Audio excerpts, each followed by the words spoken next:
Hello guys हम इस video में बात करेंगे क्लास 10 के चैप्टर नंबर 2 के कुछ रिएक्शंस के बारे में। तो चलिए वीडियो स्टार्ट कर लेते हैं। मेरा नाम है यासिर और आप देख रहे हैं make it more easy channel.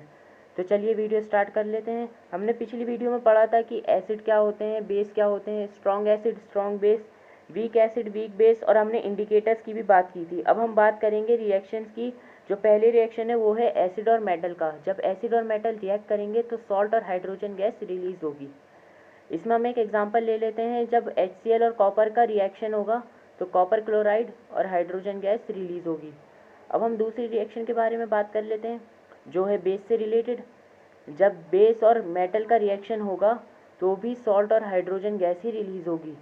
ये दोनों रिएक्शन सेम ही है तो आपको ज़्यादा प्रॉब्लम नहीं होगी। हम इसका भी एक एग्जांपल लेंगे जिसमें हम लेंगे सोडियम हाइड्रोक्साइड और मेटल में हम लेंगे जिंक।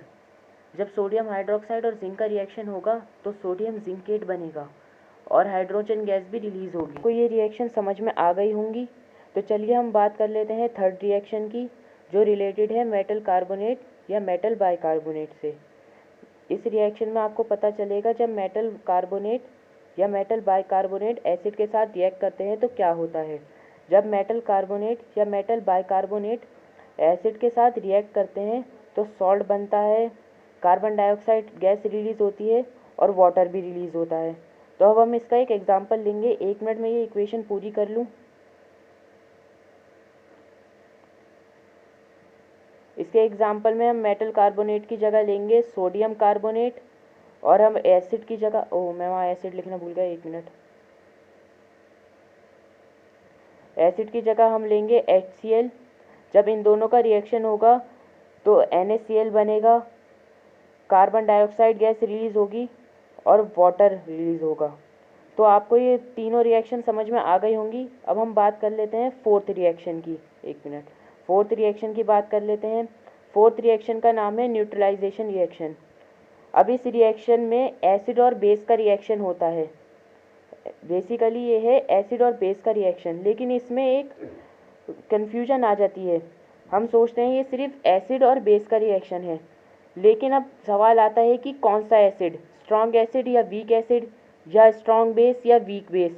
जब एसिड और बेस का रिएक्शन होगा तो सॉल्ट और वाटर बनेगा। अब न्यूट्रलाइजेशन रिएक्शन में हमें दोनों चीज़ें सेम करनी पड़ेंगी, या तो स्ट्रॉन्ग एसिड हो या वीक एसिड हो, या स्ट्रॉन्ग बेस हो या वीक बेस हो। अभी हम यहाँ लेंगे स्ट्रॉन्ग एसिड और स्ट्रॉन्ग बेस और यहाँ बनेगा सॉल्ट और वाटर। तो हम इसका भी एक एग्जांपल लेंगे। हम स्ट्रॉन्ग एसिड में लेंगे HCl और स्ट्रॉन्ग बेस में लेंगे सोडियम हाइड्रोक्साइड। जब ये दोनों रिएक्ट करेंगे तो सॉल्ट में बनेगा NaCl और वाटर रिलीज होगा। ये जो सॉल्ट है वो न्यूट्रल है क्योंकि दोनों सेम है। अब हम यहाँ दूसरा रिएक्शन लेंगे, वो है स्ट्रॉन्ग एसिड और वीक बेस का। इसमें भी सॉल्ट और वाटर ही बनेगा, लेकिन इसमें जो सॉल्ट होगी वो एसिडिक होगी क्योंकि हमने इसमें यहाँ स्ट्रॉन्ग एसिड का यूज़ किया है।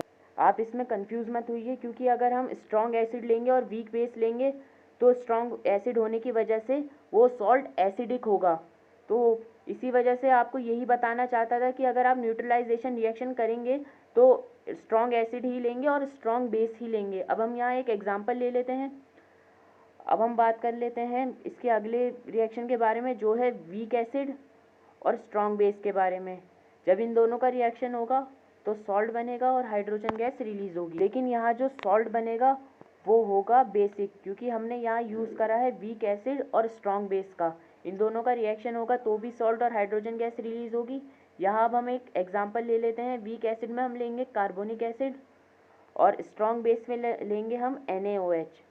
जब इन दोनों का रिएक्शन होगा तो बनेगा सोडियम कार्बोनेट और वाटर रिलीज होगा। अब हम बात कर लेते हैं अगली रिएक्शन की जिसमें हम लेंगे वीक एसिड और वीक बेस। अब हम वीक एसिड और वीक बेस का रिएक्शन कराएंगे तो भी सॉल्ट और हाइड्रोजन गैस ही रिलीज होगी। ये चारों ही सेम है, बस यहाँ एसिड या तो स्ट्रॉन्ग होगा या वीक, या बेस स्ट्रॉन्ग होगा या वीक। अब हम यहाँ भी एक एग्जांपल ले लेते हैं। तो एग्जांपल में हम वीक एसिड में लेंगे कार्बोनिक एसिड और वीक बेस में लेंगे हम कैल्शियम हाइड्रोक्साइड और सॉल्ट बनेगा कैल्शियम कार्बोनेट। अब हम बात कर लेते हैं अगली रिएक्शन की जो है कार्बन डाइऑक्साइड का टेस्ट। अगर हमें कार्बन डाइऑक्साइड को टेस्ट करना हो तो उसे हम कैल्शियम हाइड्रोक्साइड से गुजारेंगे तो एक वाइट प्रिसिपिटेट बनेगा और वाटर रिलीज़ होगा। तो वाइट प्रिसिपिटेट का नाम है कैल्शियम कार्बोनेट। तो आज की वीडियो बस इतना ही। अगर आपको वीडियो पसंद आए तो इसे लाइक करें और सब्सक्राइब कर दो।